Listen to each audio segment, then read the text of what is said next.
Fala pessoal, bem-vindos a mais um Inovecast aqui diretamente da SET Expo 2024. Último dia, casa nova, aqui um AMB.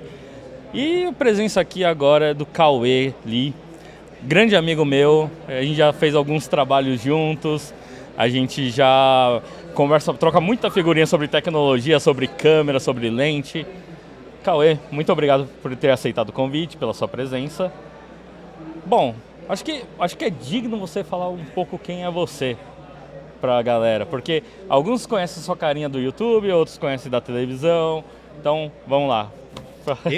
Marcelo, eu que agradeço pelo convite. Quando você me chamou aqui, fiquei honrado pelo convite. E para quem não me conhece, eu sou o Cauê, trabalho com audiovisual mais ou menos aí quase 20 anos. Tenho um canal no YouTube chamado Quirocine Fotografia. E estamos aí no audiovisual trabalhando. O YouTube veio depois aí como uma forma de passar conteúdo aí pra galera. E o Massal, quando ele trabalhava na outra empresa, conheci ele lá, a gente sempre troca ideia e no final acabou criando uma amizade aí que tá perdurando. Isso é bom. Com certeza, né? É o que a gente fala, amigos, a gente troca muita figurinha sobre vários assuntos. E um dos assuntos que a gente gosta de conversar bastante é sobre essa dinâmica de cine broadcast, essa nuance que a gente vive nesse momento, né? Porque você vem, o seu background mesmo é praticamente broadcast, né? Você vem da televisão. Exato. Né? E o meu é o contrário, eu venho do still, mas eu caí pro cinema e aí a gente meio que... Em algum momento a gente se encontrou ali, porque você fez produções de cinema e eu fiz produções de broadcast. Então acho que a gente acabou tendo essa dinâmica. Mas como que você vê hoje o mercado? Porque eu acho que você acompanhou o início ali do uso do Super 35 na televisão. Como que foi isso? Como que foi presenciar essa mudança? Olha, quando teve o boom, aquela mudança no mercado com a 5D Mark II, gravando com aquela ótica, aquele look, o famoso look cinematográfico, eu estava no broadcast, então trabalhava só com câmera que vai em ombro, câmera na grua, lente broadcast, com leitura diferente. Então, quando veio esse boom, era tudo novidade, porque no broadcast, né, a gente trabalha com dB, a gente faz uma leitura de lente, não pela milimetragem, né, e sim pela HJ11, HJ20. Isso aí é o quê? O pessoal não sabe nem quanto que tem de campo de visão na lente.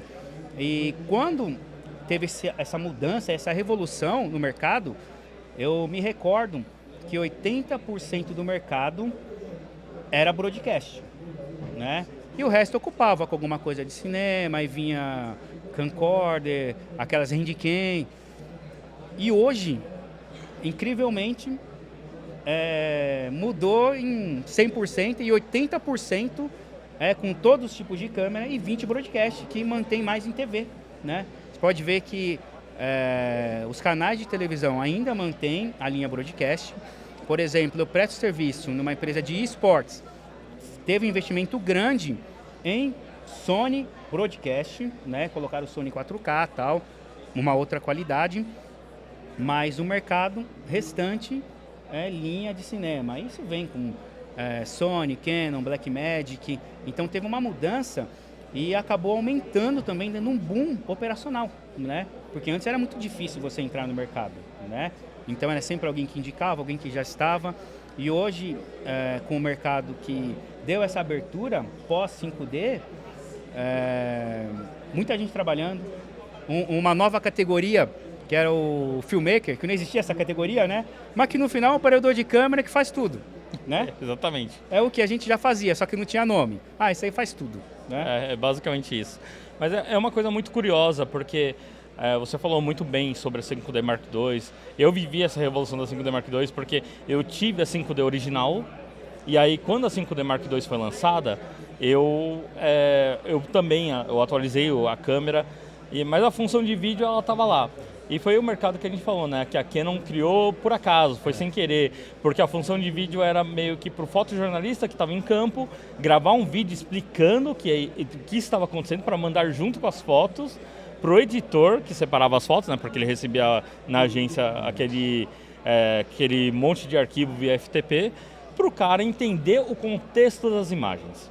E aí, quando começava o contexto da imagem, que o cara falava, eu tô aqui num conflito no Líbano, blá, blá, blá, não sei o que, tá acontecendo, agora são tantas horas da noite, não sei o que. O cara tinha essa contextualização para saber do que se tratava aquelas imagens.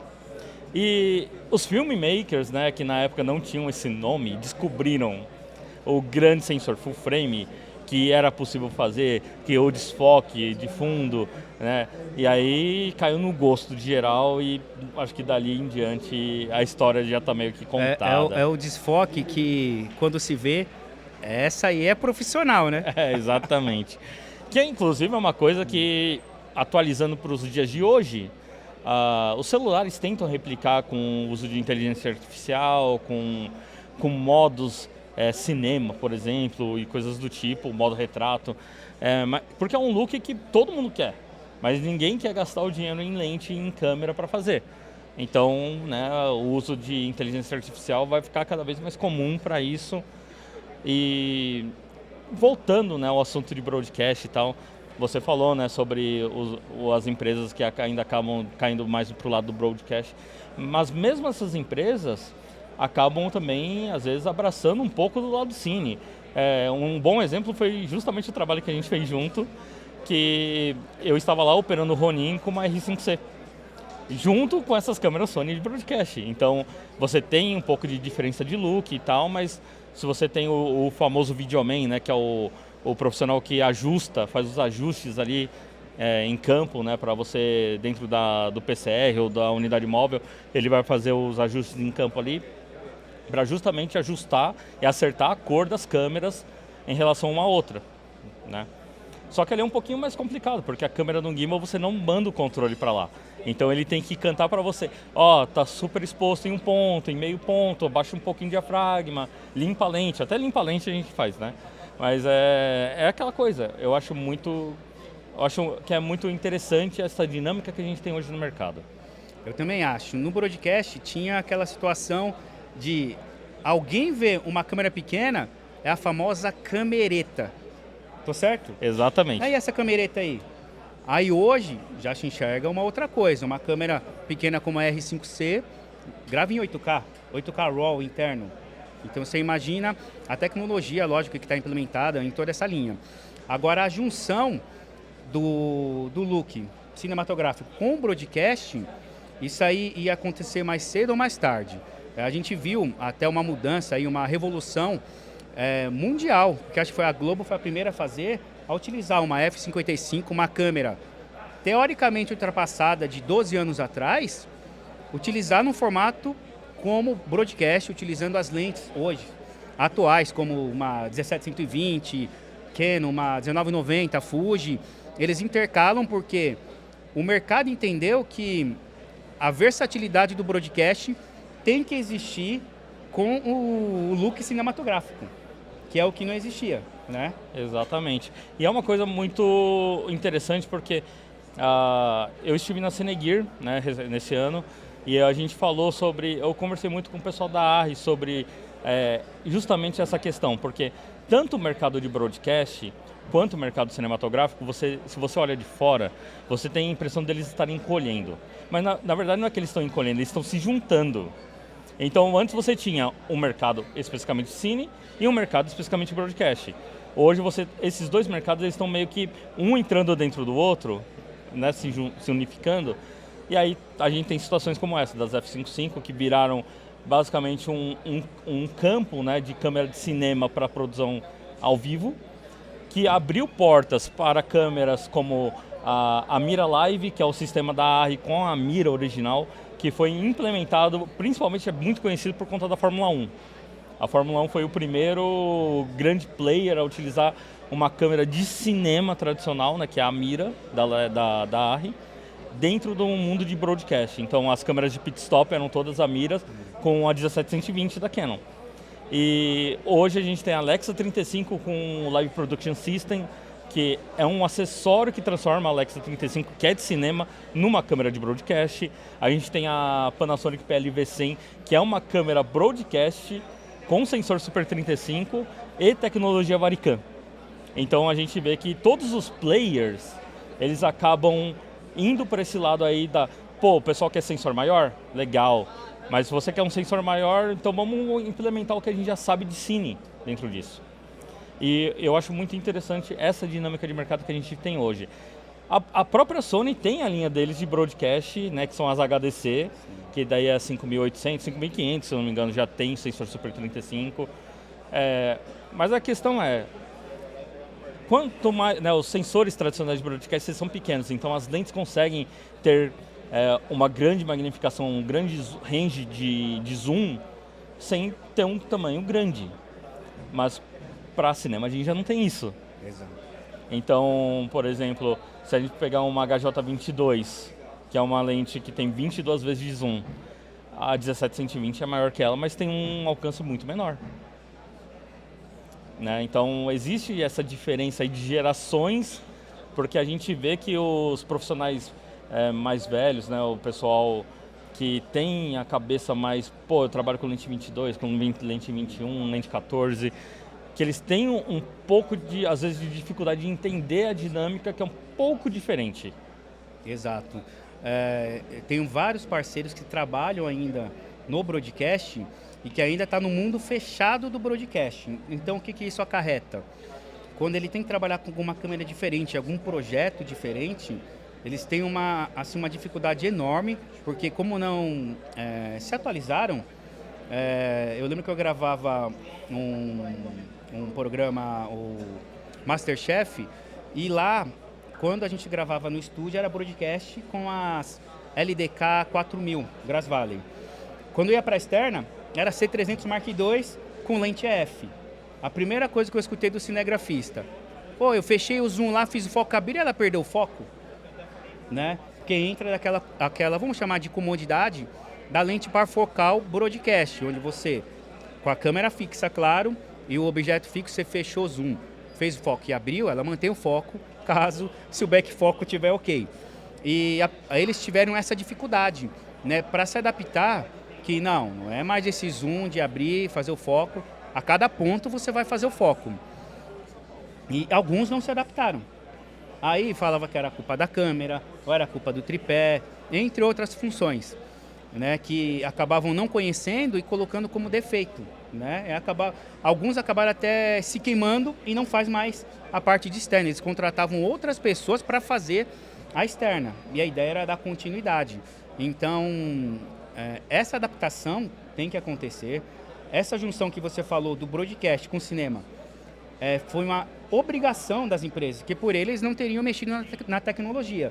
Tiveram que mexer, né? Então vem sensor maior em broadcast, vem lentes de cinema parecendo com lente zoom broadcast, né? Como a 17-120, hoje a 25-250. Aí você vê que, você olha, você pensa que é uma lente broadcast. Quando você vai ver, é uma lente cine. A gente tem um outro bom exemplo de lente cine que na verdade vem com uma roupagem de broadcast com a nova Duvo da Fujinon, a 25.000, né? Então ela é uma lente que começa em 25mm, termina em 1000mm, mas é uma lente box, né? Que são as tradicionais lentes de EFP, né? O Engine Field Production, que é Electronic Field Production, que daí você vê na beirada dos campos de futebol, de esportes no geral, e né, essas lentes caixote, né, que a gente fala, nunca existiu uma lente de cinema caixote. Essa é tipo a primeira, né, do mercado assim, a ter isso.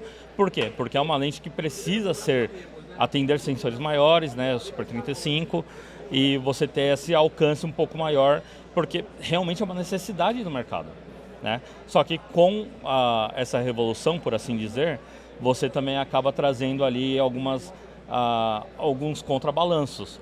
Então você tem, para você ter uma 25.000mm, que a gente está falando ali de 20 vezes de zoom, né? A gente está falando ali de, você tem aqui, você tem, 40 vezes de zoom, você precisa aumentar o peso da lente e o tamanho da lente. Então é uma lente que, se não me falha a memória, pesa em torno de 26 kg, só a lente. E isso é tipo, se você for parar, se você vem do background de cinema e você está acostumado com câmeras pesadas, com lentes pesadas, né, a gente está falando ali, as lentes mais pesadas ficavam na casa dos 10 kg ainda, essa aqui tem mais que o dobro. E 26 kg de lente é muito peso. Só para quem lembra da Ursa original, ela tinha 16 quilos. muito pesado. Então você imagina que 10 quilos a mais. Se você vai comparar, e imagina você pegando e juntando com o peso da câmera. Fora todos os acessórios que você tem que utilizar para fazer o conjunto completo. Então você imagina. Agora, essa mudança que teve aí no broadcast, essas mudanças, por exemplo, de sensor, vai demorar um pouco, claro, para emissoras assumir, porque se fora, o parâmetro é sempre fora. Se eles assumiram já esse sensor direto no projeto ou não. Por exemplo, se você vê o American Got Talent, eles trabalham com broadcast padrão, porém com as lentes e câmera cine fora. Aí eu vi lá utilizando, se eu não me engano, acho que era a FX9 com 17-120. É onde que eles fazem todo o backstage. O backstage dos caras é com FX9 e 17-120.